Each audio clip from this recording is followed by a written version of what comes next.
It was a very full day that day. Third graders in the classroom, eager to learn.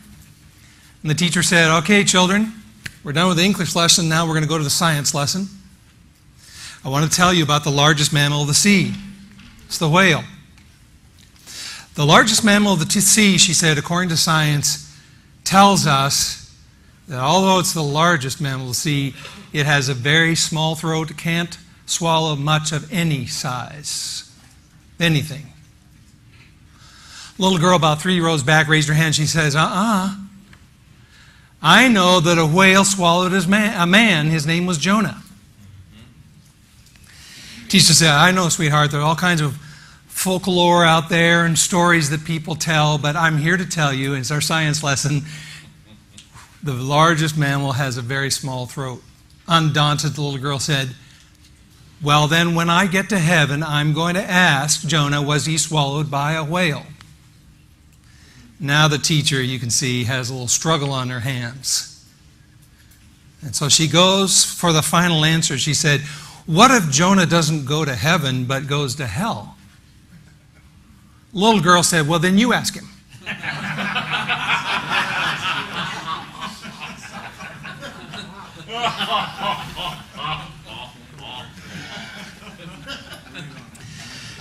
Funny story until it happens to you or one of your members.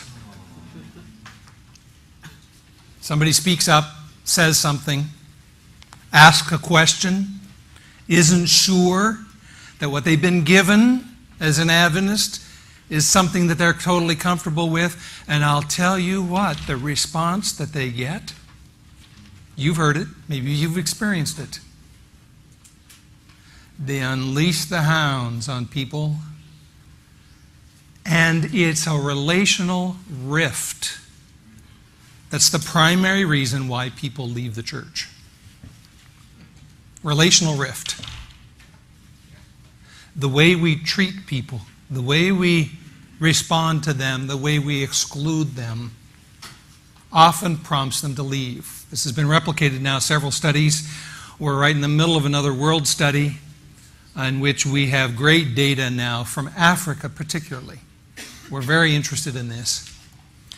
But all people groups of the world are in the Adventist church dealing with retention challenges.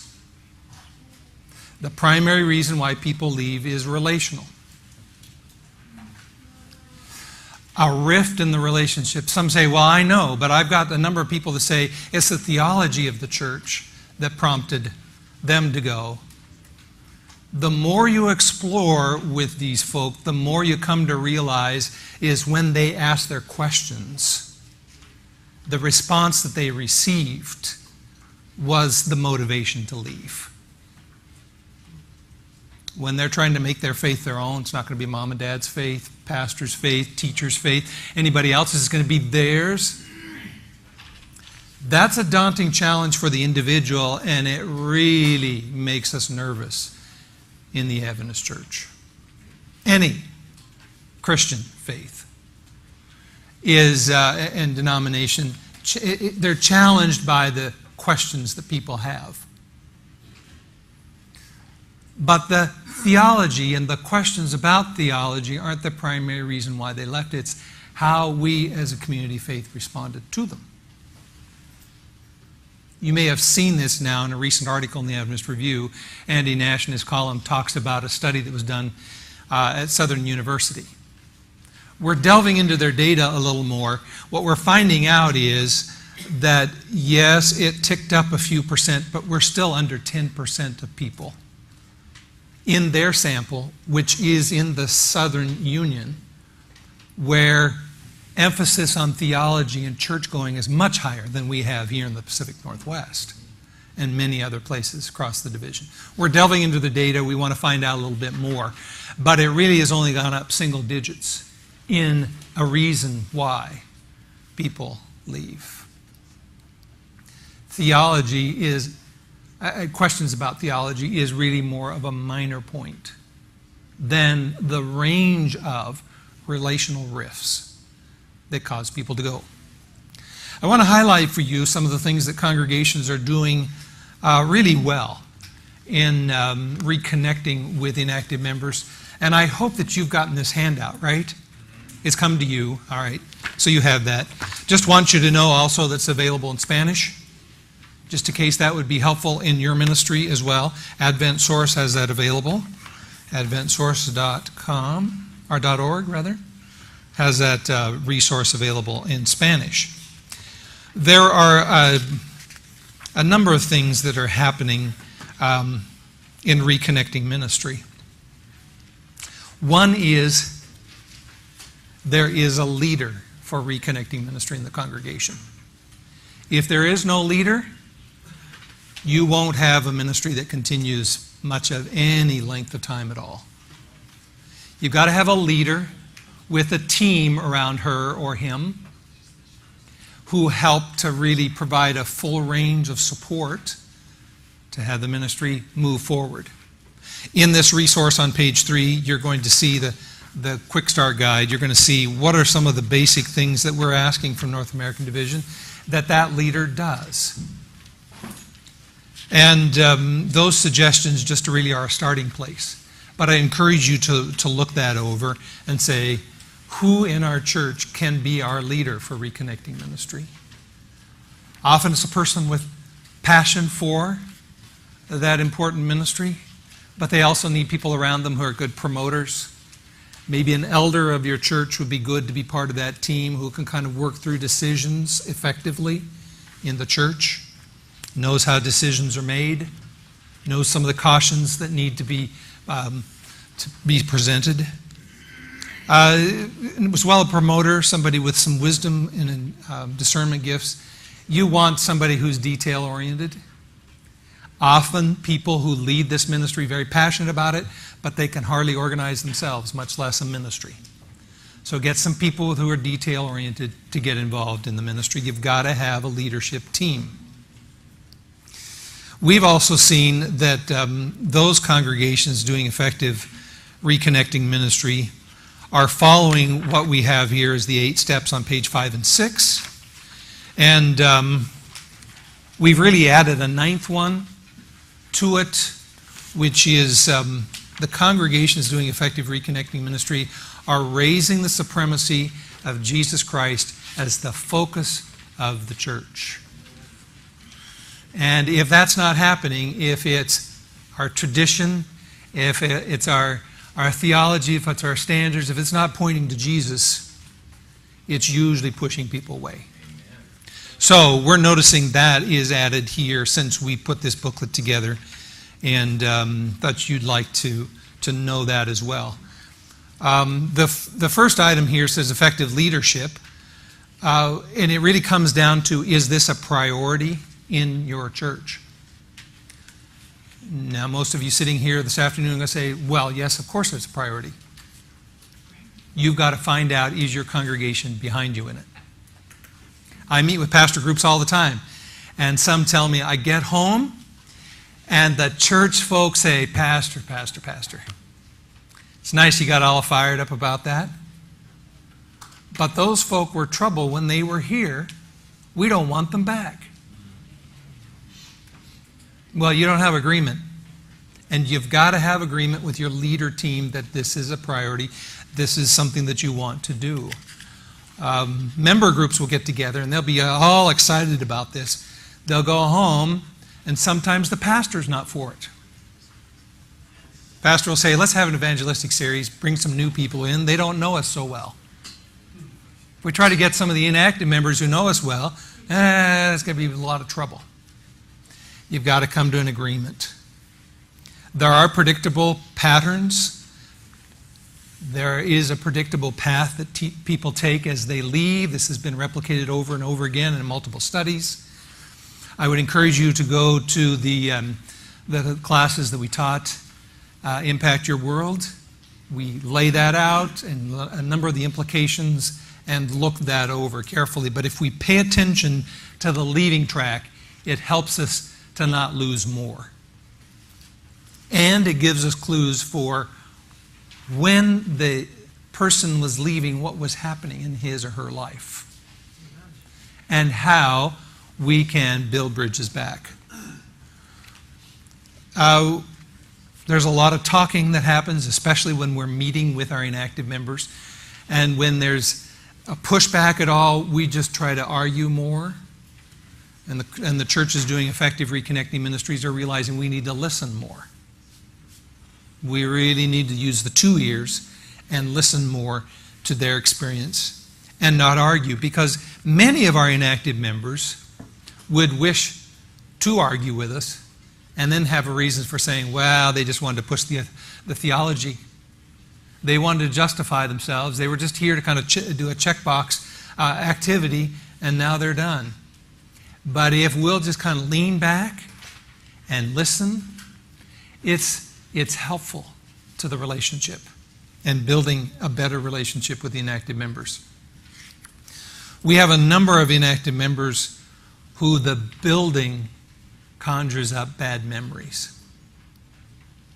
This is a place where they got married, now they're divorced, and they say, you want me to come to the building where I remember the vows that she took and now she's gone, you know? Or he says, I can't go back. It's a place where I remember the funeral of a parent or a child. I can't come to that building. And we're finding that the congregations doing effective reconnecting ministry are leaving the building, going to the community. It really is embedded in the Gospel Commission, go. And we talked about that this morning.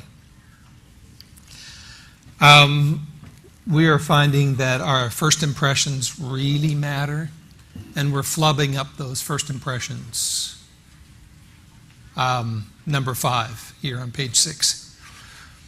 Our greeting ministry, our signage. You know, 73% of people who come to your church, come back to your church, have gone to your church website or web presence first. 73% have gone there first. They're looking at the pictures. They're looking at the headlines, the captions first. The words you choose, the things you say, communicate something about your church. Some of you may be sitting here this afternoon saying, do we have a church website? Yes, you do. North American Division has provided one, Adventist Church Connect, and most of you, I think, know about it. What does it communicate? It's worth doing an assessment there and paying attention to it. If, by the way, in the majority of websites before this new website service was made available, the majority of websites were very dated. People would go on there and see your great social event in 2001. And they'd say, are they really that out of date? So, pay attention to that. By greeting ministry, parking lot ministry, church recently realized that they had some inactive members who came with a spouse. Spouse came into church. The inactive members stood around in the parking lot. Well, the first reaction of the congregation was, let's go out there and tell them, you've got to come in. We have Sabbath school classes, and we have other activities here, and you've got to be inside. And then they came to realize that we need to go outside. We need to go to them. Pretty soon they realized those people were hungry. So they brought food out. Soon it got hot weather and they needed some shade. And so they brought one of those, tents that provided some shade. And they just got visiting there. They went to them. The parking lot ministry was important. We talked this morning about the fact that some people sit in the car and they're just waiting. Going to them, and first impressions do matter. We have more and more people, especially our inactive members, who have nicer houses than our congregations, our lobbies, our church buildings are. And for them just to come into that environment, the aesthetics are off-putting. We've got to pay attention to that. These churches are doing that are doing effective reconnecting ministry. And your tracts from the 1960s, please take those out and bring something current in. It's not that you got to be, ever so sensitive. It's just that you got to be really honoring of people and relevant. I think it's the Jesus way. Creating safety zones in the churches are important, and it happens in small groups and Sabbath school classes. It happens in informal gatherings, although they're not really as informal as they might seem. There's got to be real intentionality about what happens and creating those safety zones, because it's too bad. There are way too many stories of the fact that people didn't feel like they had a safe place to come to. It really takes us back to the Old Testament model of the city of refuge, right? We had one of those classes. And the group enjoyed the fellowship there, but the express plan of our group was, if we heard someone's story and we needed to process it, we would just set the content of the day aside and we'd really hear people from the heart. One day he came. He hadn't been to church in years. Oh, his wife came, but he hadn't been there in years. He came to the Sabbath school class, this safety zone, this safe place. And we're in the middle of a discussion that day when he raises his hand. He said, you know, what we're talking about here reminds me of my academy experience. I went to a boarding school. I lived in the dorm. It was back in the 70s. He says, we guys had long hair, and he started doing this. He's bald now, right? So he's kind of nursing an old memory. He says, we had the long hair, feathered back, had the comb in the back pocket, right? Some of you are remembering that day, aren't you? And so he said, we had long hair, and the principal would say to us, boys, when you go home and home leave, you've got to get your hair cut. He says, we didn't cut our hair back then. Well, he said, in the middle of the night, in the dorm, the RAs, resident assistants, and the dean came in one night in the middle of the night. They grabbed me out of bed, he said. They pinned me to the floor, and the dean cut off my long hair with the scissors. His neck was red. His jaw was clenched. He's telling us this story. It sucked the air out of the room. He says, I vowed when I got that diploma from that principal, I was leaving not only the school, but the church. He didn't come back the next week or several weeks thereafter, but he came back about a month later. We're in the middle of another topic. When he raised his hand, he said, what we're talking about here reminds me of my academy experience. And Greg, he told the story from beginning to end, the whole thing with all the details, and he was just as angry the second time. What if he had come to a traditional Sabbath school class? What would have happened to him? They would have said, Bill, we've heard your story. We're trying to get to Tuesday's lesson. Right? He came back, this man, and told his story 4 different times, all the details. But he was in a safe place, and every time we'd process that, work that with him, and we didn't shut him down. 5th time, he started to launch into it, and then he said to us, as he looked around the group, he says, you know what, I've told you guys this story. And because you've listened, I'm now over it. Yeah, I'm over it. That's the idea. Create that safe place. Listen, care. Be the conduit of God's grace. That's what happens in these kinds of groups. Well, include number 7. Primarily the reason why people leave is they feel excluded. So the solution and response is to include, right? And we've got to do that far, far more. Just include people. I often encourage people, when you're doing this kind of ministry, just say, come do this with me. Come do it with me. It's the slower way to get things done, but is efficiency always the best policy? I think sometimes we've got to do more just to include others, and we include others with our elders and our deacons and all the ministry leaders to say, come on, do stuff with us. And then avoid desperation. I had a man come back one time. In conversation with other people, they asked him, Do you have a computer at home? He said, yes. Have you ever worked with QuickBooks or Quicken? Yeah. Good, they said. Our church treasurer left last week. You're now our new church treasurer. Desperation. I would encourage you, pastors, don't encourage that.